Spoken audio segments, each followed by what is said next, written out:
What's up, everybody? Brothers, sisters, psychonauts, and seekers of truth. It is Ananka, and welcome to my bazaar. Today, I have an MDMA chirp report for you. The title of this chirp report is The Clear Light Experience, and was submitted to Erowid in 2001 by the user Mind Tripper. With all that being said, let our story begin.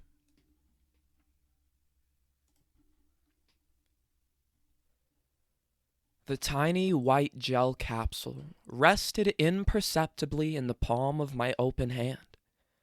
I looked at it for a moment, filled with arrogant skepticism, and then placed it in my mouth and swallowed it. I had taken my first serious drug. There was no fanfare, no deep feelings of anxiety, no guilt. There was only a calm sense of anticipation at what was to come. I truly had no idea what I would experience next, and frankly, I was doubtful that I would feel anything from the drug. In my naive mind, I saw myself as being somehow above it all and untouchable. I was soon to discover how deeply wrong this thought was. If anything, I suppose that I thought that the MDMA would be just another case of fun with motor control, intoxicating me in the same manner as alcohol or marijuana. With those substances, I always feel more impaired than anything, experiencing spinning or floating sensations, while my mind becomes somewhat dulled. As an occasional novelty or stress reliever, I've found these substances to be fine, but for the most part, I consider them a waste of time. Certainly, I do not see them as a tool to accomplish anything productive or achieve any great insight. Sitting on the grass in the lawn section of a large amphitheater, I expected no more out of ecstasy. We were waiting to see Carlos Santana. It was a fine autumn day, not warm and not cold, the bright sunlight having lost the intensity of its summer blaze. I was there with my wife, my two sisters, and my brother-in-law. We'd arrived early to get a good seat, and then spent the next couple of hours watching the crowd trickle in. This particular venue usually rents aluminum chairs for the lawn section, but for this concert they were not doing so. Instead, everyone was piling up, blanket to blanket, and it was evident that this would be a packed house by the time the show began. We took the ecstasy about an hour or so before the concert was to begin. Unfortunately, we had 5 people and only 4 doses. It was decided that I would take a whole dose, as well as my sister P and her husband J. My wife and my sister K decided to try to split the remaining dose, which only proved in the end to be nothing more than a good waste of MDMA. With the pill swallowed, I sat and waited. No one really told me what to expect or how I should feel. Knowing that this was important for me to undergo the effect for myself, and not be influenced by their own opinions and prior experiences. From time to time, they would ask me how I was doing, and check to see that I was feeling okay. But beyond that, I was left to myself to make my own observations. My first real indication that anything had changed became evident in my visual perceptions. It was nothing extreme, only a subtle shift in my discernment of color. Looking over the crowd, certain hues seemed to stand out where before they had blended in. The blue of a man's jacket, the red of a woman's sweater, a purple balloon. These colors were suddenly deeper and more vibrant than they had previously been. The effect felt natural to me, though. Not as if the drug were impairing my senses or skewing my perceptions, but instead, only causing me to be aware of an element that had been persistent the entire time. By this point, I was definitely starting to feel the MDMA. I still couldn't tell the precise nature of it, but there was a definite shift in my consciousness. I realized that whatever it was going to be in a completely different league than anything that I might have been expecting. My mind was in a distinct state of observation, internally gauging every minute change that I was sensing. I've heard people state that when they come up on ecstasy, it's like a wave of feeling washing over them. I'm not certain that I would describe it in this manner. For me, it was more like my consciousness was suddenly changing to a new frequency.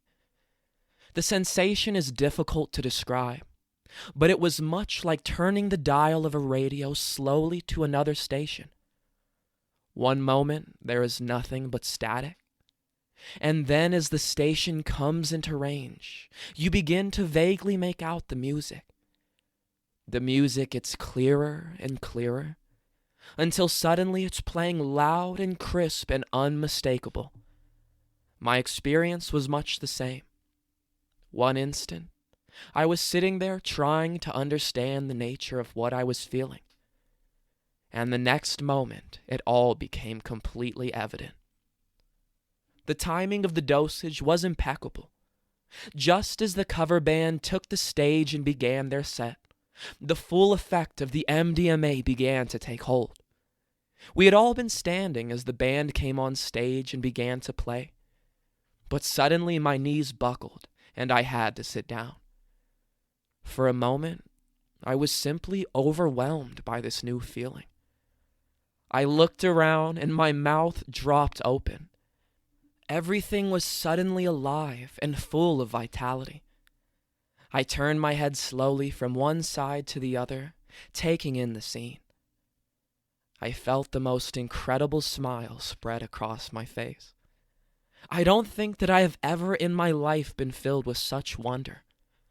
The world around me had taken on a mellow, fairy tale quality, and my very being was filled with a serenity that I had never known before. The depth and power of this sensation was staggering. I suddenly felt as though a filter had been removed from my mind, and I was now seeing the world with a much deeper sense of clarity. I looked around at the people in the crowd, all focused on the music, smiles on their faces, moving their bodies to the rhythm. They all seemed incredibly beautiful to me. This may seem a strange statement, particularly to the uninitiated, but it was a very natural feeling to me. It was the sudden realization that we are all united as human beings, all brothers and sisters, linked to one another through life. At this point, my sister P sat down on the blanket with me and stared into my eyes. Her face was radiant and she wore a beautiful smile. We looked at each other with pure understanding, communicating without words. She knew what I was experiencing and was taking immense joy in seeing me awaken to this new consciousness. My family has always been a bit dysfunctional, and we have never been very demonstrably affectionate to each other. For a long time, I had been separated from my sister by distance and age, she being 10 years older than me and living in another city. This event, this concert, and this experience was a renewal of a long-forgotten bond between us. My heart suddenly opened with dramatic effect. We told each other how much we loved one another, and we hugged and kissed. In that instant, the past was behind us and all was new again. We set aside our inability to show intimacy toward one another, and it was an incredibly poignant and life-changing moment that would alter our relationship permanently.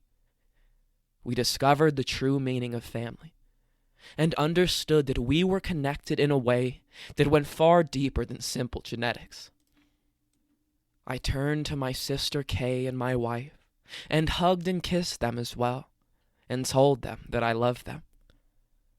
We all sat for a time on the blanket, listening to the music and basking in familial love.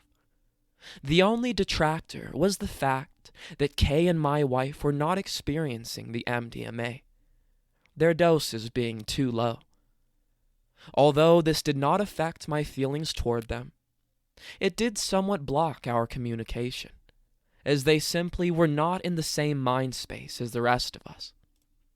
Consequently, the rest of the evening for me tended to focus on my sister P and this incredible connection that was occurring between us. Before I knew it, the cover band was finished playing their set, and Santana took the stage. Night had fallen, and the pavilion had become a wonderful display of brilliant lights, exotic dancers with colorful costumes, and music that penetrated the soul. This all came at the height of the ecstasy experience, and seemed to lift me up into an even greater state of consciousness. As I stood and moved to the music, I began to experience epiphany after epiphany. Suddenly, the nature of the universe and my place in it became clear. All of my pretenses, petty thoughts, and rationalizations disintegrated.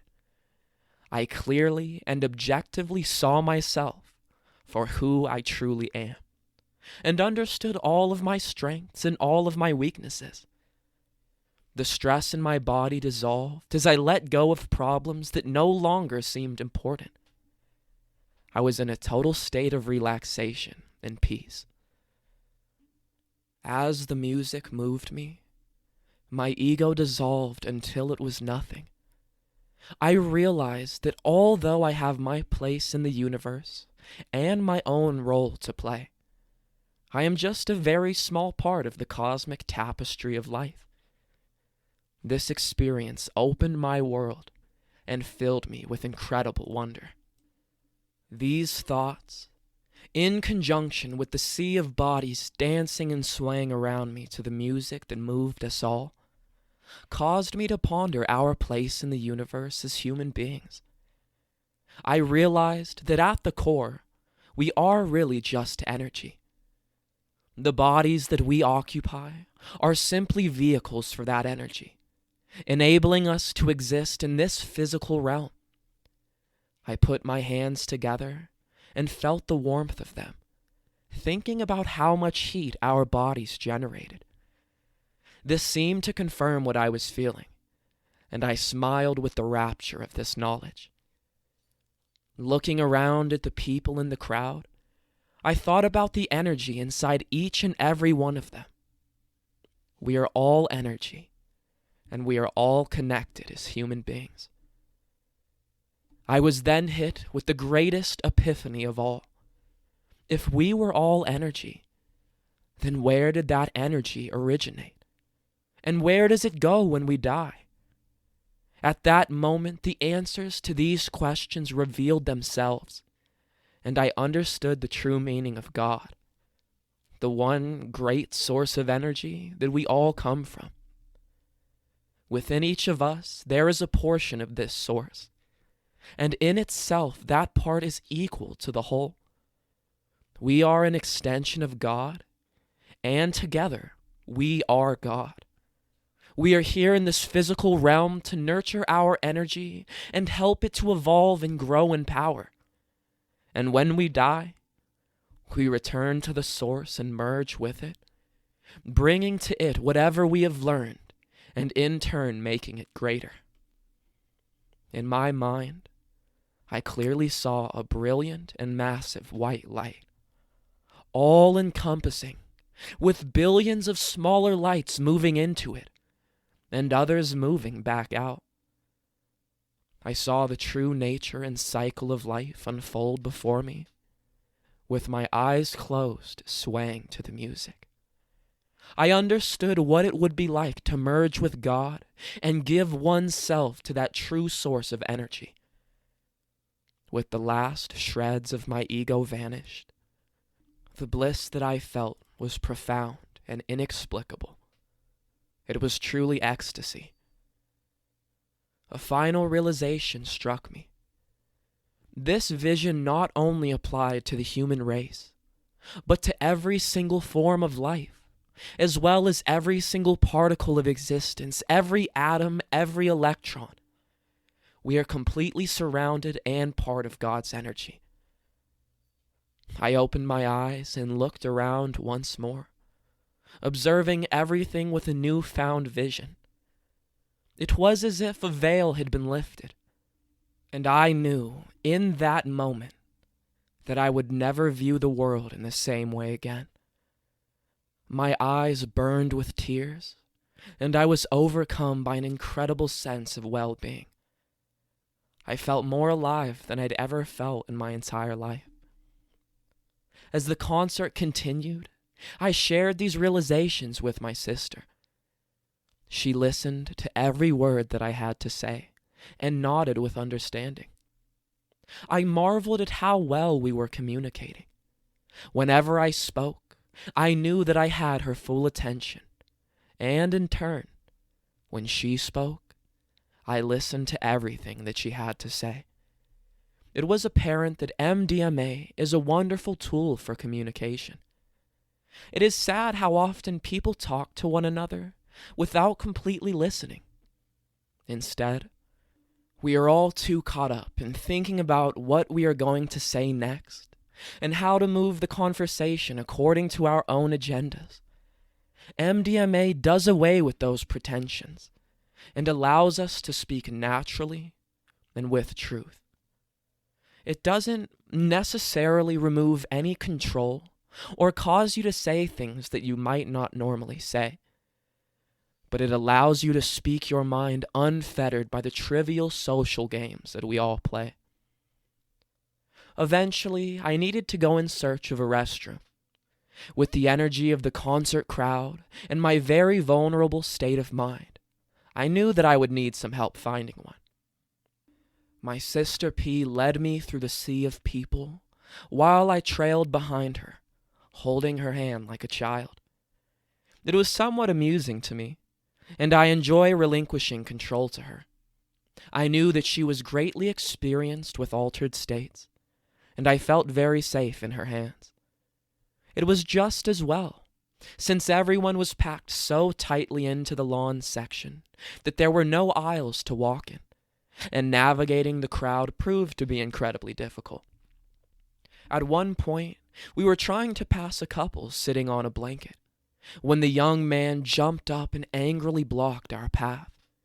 He was extremely aggressive in his protection of his territory. The woman he was with irately encouraged him not to allow us to pass. In my current state of mind, it was a very strange and alien turn of events. I literally could not understand why he would choose to act in such a manner. In hindsight, I realize now that this was the type of altercation that could have easily turned violent in other circumstances. However, in our mindset of peace, there was never any risk of this. My sister simply talked to the man in a soothing voice, disarming him.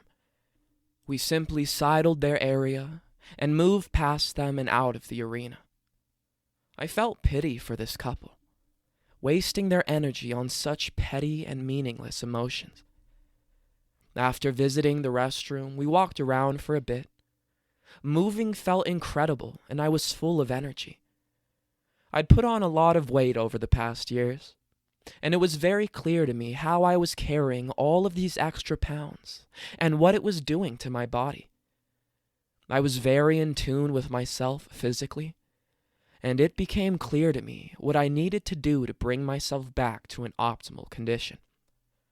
I was able to distinctly discern my true physical form, separate from the excess baggage that was impeding me. I knew that I would have to change some bad habits to rectify this problem. A strange thing happened as we walked around. My sister and I were hand in hand when we encountered a large crowd of people moving toward us in the opposite direction. Normally, we would have had to break our stride and navigate through the throng of bodies. Instead, we never slowed our pace, and side by side we slid right through the crowd. It was as if they all simply parted for us. Or maybe it was just that we were so in tune with our surroundings that we unconsciously found the path of least resistance. After they had all passed, we stopped and looked back at them in amazement. We looked at each other and said, "Wow, what was that?" We stood for a while and watched the various people moving about, studying their faces and tuning in to their emotions. We commented on various individuals discussing the different masks that people hide behind, and the defenses they use to close themselves off from other people. We had a strange sensation of being somehow above and apart from these people, unnoticed observers standing at the fringe of their periphery. It was as if we were able to look at people and see far more than they realized. There was an extremely voyeuristic aspect to this observation. We finally made our way back through the crowd and returned to our spot on the lawn. I put my arms around my wife and kissed her gently. She had experienced nothing from her half-dose of MDMA, and I understood that the events that had unfolded had been difficult for her. Being even more inexperienced with drugs than myself, she had experienced some trepidation at watching me change before her eyes. Fortunately, my sister and brother-in-law had been able to assuage her fears and assure her that I would eventually return to normal again, or a reasonable facsimile thereof. As the concert wound down, so did the effects of the ecstasy. I began to feel somewhat deflated and earthbound again. It was a bit difficult coming back down to a normal state of mind, and I hated to see it end. But it had been a truly magical night, one of profound meaning with life-altering revelations. As we filed out to the parking lot to go home, I knew that this night would prove to be a turning point in my life. What would happen next, and what I would do with this knowledge remained to be seen. I just knew that something inside of me had been dramatically and irrevocably changed. I was reborn that night, and I left behind all of the repression and negativity that I had been carrying around for so many years. When we finally got home, we stayed up for a while talking. My wife was tired and headed off to bed, but I knew it would be some time before I could sleep. Eventually, my sister P and her husband also retired for the night, so I stayed up for a while and talked with Kay, sharing my experiences and reliving the previous events. Sometime between 2 and 3 o'clock in the morning, I finally felt that I could sleep, so I said goodnight to Kay and went to bed. I crashed hard and slept deeply without dreams till about 10 a.m. When I woke up, I felt slightly hungover and a bit tired, but otherwise I was in a pleasant state of mind. I still felt somewhat deflated, but all of the epiphanies and revelations I had experienced were still with me. Although I was obviously no longer feeling the effects of the ecstasy, some part of the experience still lingered. It was much like having looked at a bright light and then turning away, only to see an imprint of the light remaining in your visual field. Only in this case, the imprint was on my psyche, or my consciousness, or maybe my soul. This feeling would continue for many days after the concert, and I would find that with practice, I could frequently put myself in a state of mind somewhat resembling the MDMA experience, especially whenever I listened to Santana's Supernatural CD. I would go on to have more experiences similar to this one, and discover a new sense of spirituality that I had never before known. But it was this experience that awakened my consciousness from its mind-numbing slumber and redirected my life along a much greater path. It was an incredible gift that I received that night, and I will always cherish the memory. Life had become new again. In closing, I'd like to point out to the inexperienced and the non-believer that at no time during these events did I feel that any of these experiences were drug-induced illusions. Having been a member of the Just Say No camp for years, I am too aware of the naysayers' tendency to try to invalidate an experience such as this by claiming that it was not real and instead merely a byproduct of the drug. The fact is, drugs do not give us anything that we don't already have. What you get out of the experience is exactly what you bring to it. These mind-expanding substances act only as a key to the door of our own psyches. And once that door has been opened, you will find that there is nothing beyond it that was not already there in the first place. For the uninitiated, I can only tell you that an experience such as this is very much like the concept of sex to a virgin. People can try to describe it, but until you've experienced it for yourself, you really can have no idea what it was like. For me, the night of the concert was like getting my mental cherry popped. Everything prior to that point was merely mental masturbation.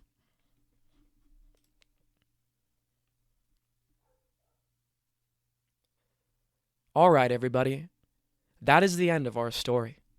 If you enjoyed it, don't forget to like, share, subscribe. Share with us your MDMA experiences down in the comments below. Check out the other videos and playlists on my channel, and I will see you in the next one, fam. Deuces.